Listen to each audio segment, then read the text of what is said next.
So, I'm professor for high technology markets. We'll see high technology, but needs also a user interface which is very comfortable for the user. So I want to introduce some results of our joint research project, Cross-Border High-Tech Center between University of Economics in Bratislava, University of Economics in Vienna, University of Technology in Vienna, and also cooperation partners University of Technology in Bratislava. I will cover several fields. First, I want to go into open innovation and community-based innovation because this is a very important trend. Then we will show something on market entry, how to enter in the market with a high-tech innovation. I will give some comments on innovation, market readiness, and also market resistance, because innovators are mostly confronted with resistance, not with readiness. Then go into the detail of, as we call this, cross-industry technology acceptance and marketability of innovations. Then the market characteristics, market entry characteristics also of high-tech innovation. What are the management challenges for innovators, for young companies, startups, but also for established companies with new products. Then I want to introduce the marketing testbed as an experimental design and experimental method in order to better understand what is the market resistance for an innovation, at least summarize, and I give also some references, most actual references, because this is also preparatory work for my lecture in Japan, in Kanazawa, which will take place in July. So open innovation has an increasing effect on firms' innovative behavior. Instead of being very closed, open innovation is really the opposite. And one specific form of open innovation is community-based innovation. And community-based innovation is mostly done in business-to-business markets, not only in consumer goods, but mostly in investment goods and markets where different companies are buying or selling. Therefore, open innovation is also important because it helps to reduce the risk that an innovation is rejected. Why? Because the company opens to the community, and communities are well informed and know what is the fitness, what is the degree of best fitness to the market. Therefore, community-based innovation is a special form of a social network between experts, I would say. And I will give you today also an example in functional material. It's called phase change material, which is used in textile industry, but also in building industry, where we have a community-based innovation approach. Then I will go into cross-industrial technology acceptance. This cross stands for technology acceptance in different industry branches, like building industry, electronics, and so on. And one of the most important results is that cross-industry technology acceptance requires a certain kind of ecosystem in the economy and uses evolutionary economic concepts. And the important two parameters are what is the perceived usefulness of an innovation, what is really the usage, and what is the perceived ease of use. For example, the ease of use to use a computer with the Windows user interface. And how is the degree of fulfilling similar marketability requirements? So,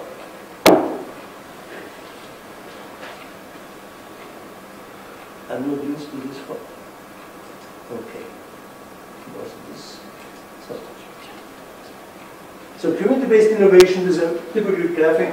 Important idea is we have an outside-in knowledge flow from outside of the company into the company, mostly by experts, by research and development engineers, but also by customers.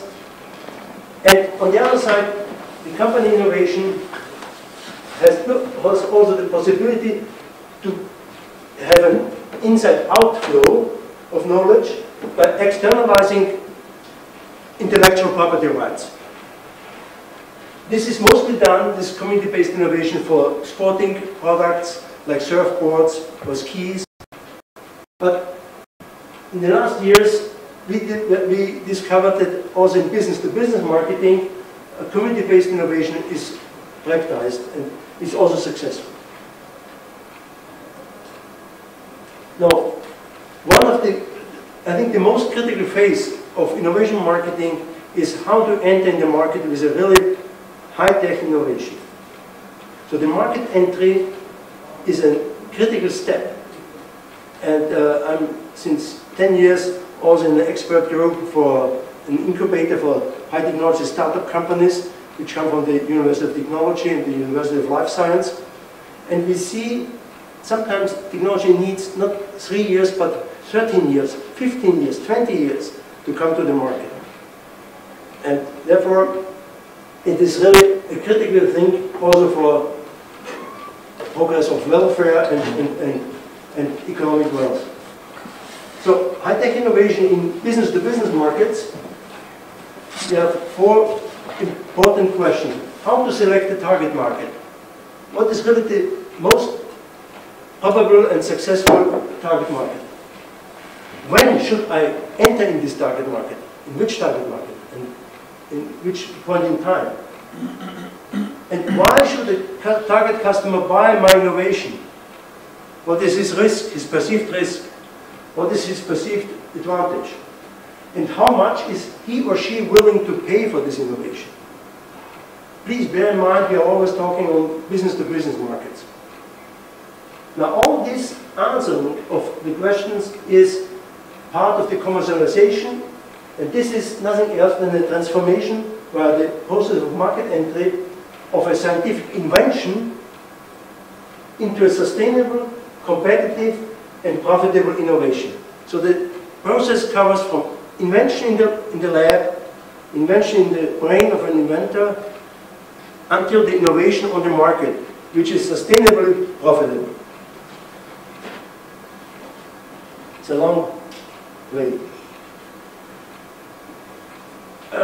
One classical approach is written by George Day and Freeman, the window of opportunity. The window of opportunity defines at least a paradigm and a systematic of thinking. How should we choose the timing for market entry? On the x-axis we have the timing, the time, and on the y-axis the commercialization.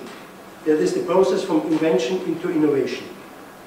And of course, innovation is only possible if the market is ready to accept an innovation. So the determinants of market innovation are very, very different. It depends, finally, what is the problem-solving pressure of a company. I give an example of C++ programming 20 years ago. C++ programming, the software developer needed always a toolkit. And there were no toolkits available on the market. Then came an Irish company, Glockenspiel, and they developed a very good software development toolkit for C++. And in one instance, all software developers, which had this terrible problem of bug fixing and bug finding and so on, they decided to go to work with the Glockenspiel compiler and the Glockenspiel software development kit. And this means the pressure, the suffering pressure of this software developer was so strong that they accepted innovation which may have some bugs, but the advantage was much, much higher than the risk of bugs. And this is, we call an early entering in the market. And what we are doing is to develop a marketing test bed in order to better understand what are the selling arguments, what are the imaginations of the buyer, of the customer, the early customer, of the lead user also, in order to better understand the readiness of the market. You see, there's a part with this dashed line, red line, state of technology. The negative part is the resistance against the new technology. There's no readiness to accept a technology which is unsure or risky. So the customer's aspects for readiness and the resistance are the following.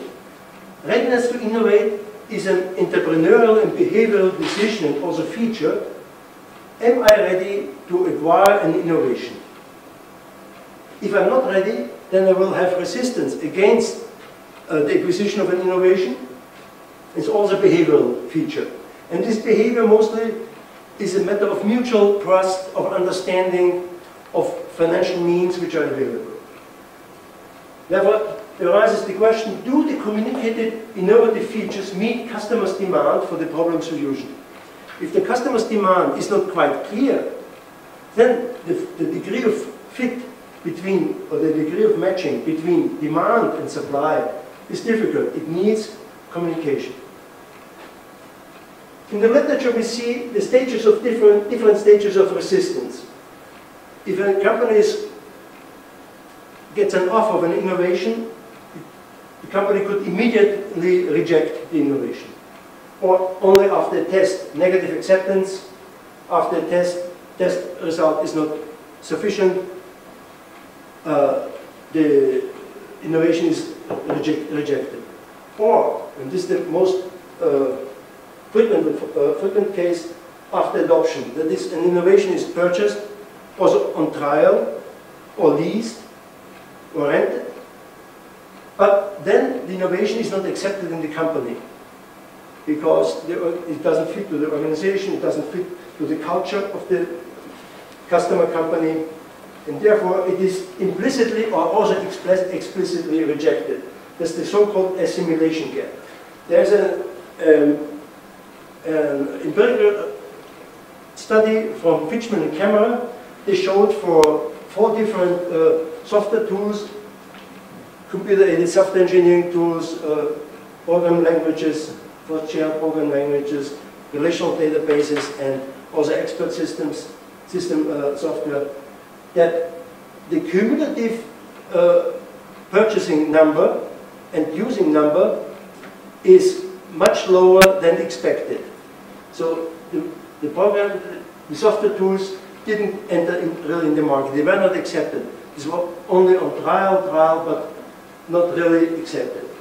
Therefore, we can say the assimilation gap, which can be measured, is one of the strong signals if an innovation is accepted or not on the market. The resistance depends on the degree of non-fulfillment of marketability criteria. An innovation can be technically perfect, but maybe it's too expensive, or the maintenance contracts are not reliable, or other features. Besides general criteria of technology acceptance, each industry's resistance profile shows specific requirements to be met in a specific degree. For example, we have to work now with robotics in coal mining. There were contacts with the Handlover coal mine in Slovakia. And it's difficult to introduce a specific robot, I will show this then, into a coal mining, because coal mining marketability criteria are totally different from, for example, fire guard marketability criteria. The same as we have, I will bring an example for phase change material in building industry, and one from vanadium redox storage technology.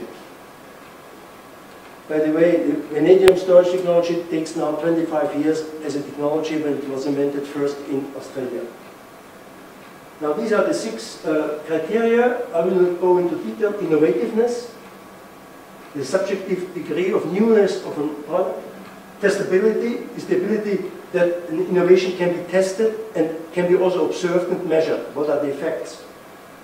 Controllability, and then compatibility to industrial norms and so on.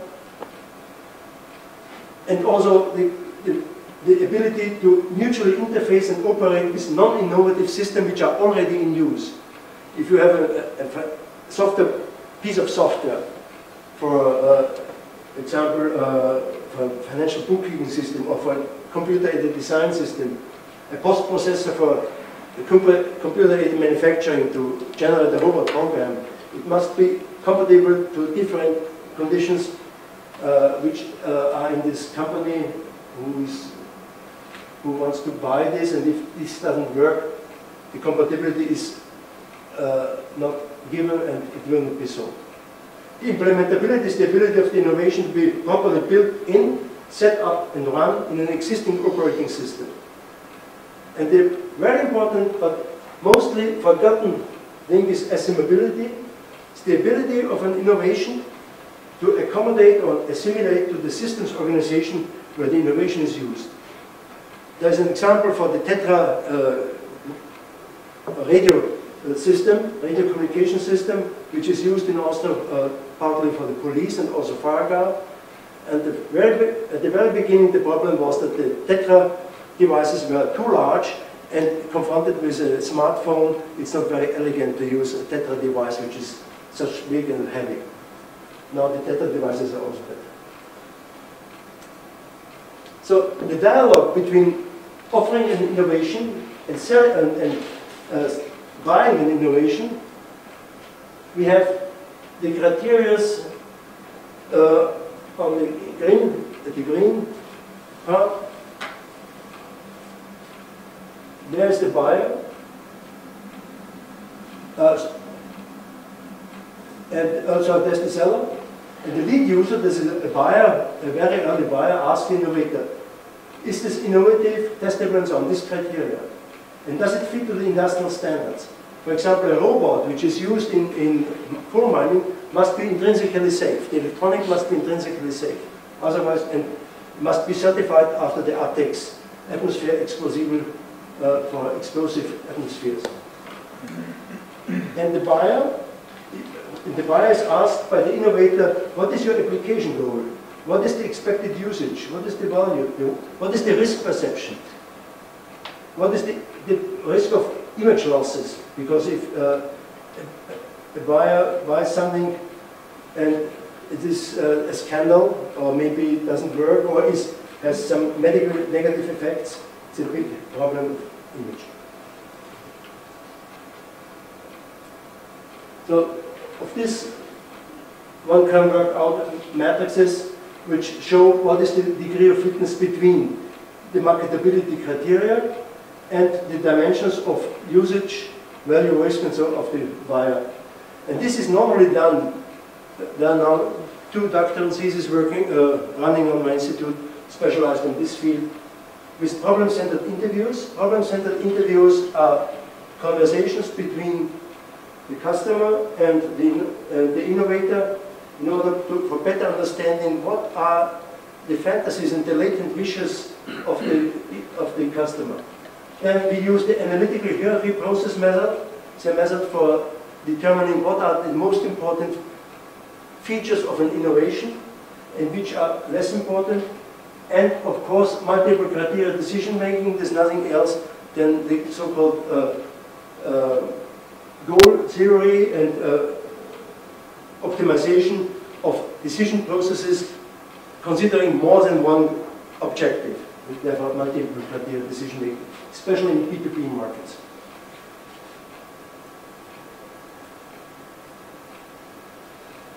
Now, an innovation is accepted if the degree of fitness of the different criteria is enough, good, and the perceived usefulness of the buyer or the buying center, the group of persons who are responsible for the right investment, the perceived usefulness is high enough, and the perceived ease of use is also high enough. Because if you buy something new and it doesn't work or is not so smooth for working, you will not be willing to pay a price for this. Therefore, perceived usefulness and perceived ease of use have a direct impact on the willingness to pay. And if this willingness is not achieved in the right way, the technology will be rejected. Although it works, but it's not smooth enough. And an innovator normally doesn't know so in detail what is the market expectation, what is the preference order of the lead users. And therefore, it is the big risk for the innovator to produce something which technically works but is not accepted on the market. There are 3 results of US states empirical results. Cost functionality is a proven economic success factor in high-tech innovation and implies communication between multiple knowledge disciplines. This is a result of Page, who searched on 450 high-tech companies in hardware development and software development, and it turned out that 80% of these companies were successful if they used cross-functionality problem-solving teams. This was done in 2002, 2003. The next is buying and selling center is represented by a multidisciplinary buying and selling team. This is an old theoretical result, but practically it's not so easy to do. We have a buying center normally in the B2B marketing, and the selling center in the B2B marketing, but mostly decisions are not really done in a multidisciplinary way. And one of the results with my colleagues from University of Economics in Bratislava, Peter Filo, and my colleague Wien, Professor Störi, decision in this field requires a multidisciplinary communication skill. That means, for example, we are doing business with medical robotics for post-operative physiotherapy with robots.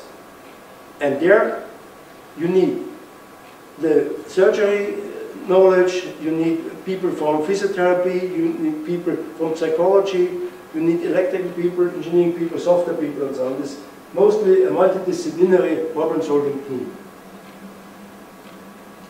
So technology acceptance, this is the classical model of Davis. Perceived usefulness, perceived ease of use. Then this generates an attitude, and then the behavioral intention. I will try this or will not try this. Then we have a use test, and if the use test you have as user a quality of use, a feeling how is the use really, is the quality okay or not. From this you derive the perceived usefulness and the perceived use in the next period. So if this is a trial period, and that's the first real period, you get a feeling, is this technology acceptable, usable, does it help to solve the problems? And this is supported by marketing testings. There's another model from Venkatesh. If you are working for the police or for the military, there's always the problem, the voluntariness of use. And this is a new variable, but I do not go into details, but I have mentioned this in the references of my lecture. The cross-industry technology acceptance is much more complicated, but can be decomposed in different industries. For example, if you work with phase change material is a material which you use for cooling or heating, and this can be used, for example, for in the military, for the clothes of soldiers, but it could be used also in sports and also in building. And we have now a smart innovation lab for building, testing phase change materials. But we have at least 3 different industries using the same technology. But the requirements of the technology, from the marketability point of view, are very different. I will go this to the next page. And then we have another thing which is important for the innovator, the influencer, with positive word of mouth or with negative word of mouth. Negative word of mouth has a much more intensive effect. There's an asymmetry between positive word of mouth and negative word of mouth. And of course, if the quality of use is not sufficient, the assimilation gap arises, and you can see how the sales figures peter out, and all the struggles were in vain for this innovation. This is a small example for phase change material in cross-industry similarity of criteria with respect to innovativeness, testability, controllability, and so on. And one is phase change material in textile fabrics. We tested this for defining the probability that a soldier is detectable in night by infrared camera, and there is a difference between the temperature of the bushes and the trees and the temperature of the outer part of the skin. And one can show that this technology works and helps to reduce the probability of detection. The next is a Swiss company, Glass X. They developed a glass, two parts of glass, and inside two parts is phase change material, is a salt basis, and they use this for temperature regulating of building facades and the inner part of the, for example, of the working rooms and so on. And the last one is a German product, gypsum boards, gypsum board 23. This is from the Knauf Industrial Group in Germany. There's also, we have tomorrow a video conference, or there's also a Slovakian manager from Knauf, part of the video conference, where we discuss special technical problems with these gypsum boards with phase change material. And it turns out that phase change material covers for a window of 5 centigrades that is working very smoothly. Of course, at least one of the most important questions is how is the business model of such an innovation? And for this part, we have so-called total cost of ownership, and this is always a critical thing. So some innovation can be very, very interesting, but maybe they are not economical. What are the features of the high-tech markets? High-tech markets are close to research, basically applied research. They are innovative, but innovativeness means high profit and high risk. We have a dynamic feature, accelerated behavioral changes of the market. That means the market behaves very dynamically. And therefore it's difficult to detect in time what are the changes in the market segment. The market are mostly very fragmented, numerous windows of opportunity, and these windows of opportunity are very difficult to rate. We have shorter product life cycles, but longer lasting technology life cycles. That's very demanding then from the entrepreneurial point of view. But behind each bottleneck exists a new and maybe innovative market potential. If there's a bottleneck, we have now 2 projects with 3D printing. One with aerosol jet and one with selective laser melting. And the question is, can we produce, and I will show you then an example, a specimen of a human bone in order to better understand the effect of osteoporosis. And these are very demanding, technical, multidisciplinary questions. Markets are generated by convergence of supply and demand. And the timely synchronization of supply and demand is, we have 2 forces on the market. Demand pull and supply push. Demand pull, demand searches for supply. We need urgently 3D printer with a precision of 20 microns. Today on the market we have 40 microns, 50 microns. And we have supply push. The supply strives for demand for this, what is available in the labs, in the research labs.